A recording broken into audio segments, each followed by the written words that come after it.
Dr. Landau of the INSS, I'm sure, you know, I was about to just let you speak, but why, without asking a question, why do you think this has ended so abruptly? That's a good question, because I think there's two schools of thought that are congealing with regard to this latest report. One is putting the onus on the IAEA and saying if they found that, you know, that evidence, and if they didn't get good cooperation from Iran, why in the world are they closing the file?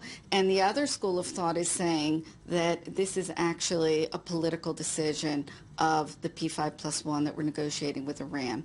I'm very firmly in the second school of thought. This was directed by the P5+1. We had indications that this would be the result already at the beginning of the negotiation in January 2014, when we started to hear from the P5+1 that the investigation into the weaponization aspects would be a separate track led by the IAEA. Why in the world, if they were negotiating what they described as a comprehensive final deal on the Iranian nuclear crisis, why in the world would such a crucial issue be delegated to the IAEA as if it was separate from their negotiation? And then at the end, they actually concluded an agreement that made it clear that the IAEA had to finish its investigation in an unrealistic time frame. I mean, Iran has not been cooperating with the agency for years. Suddenly, within 5 months, they were expecting Iran to give all the necessary answers after they had been stonewalling for so long,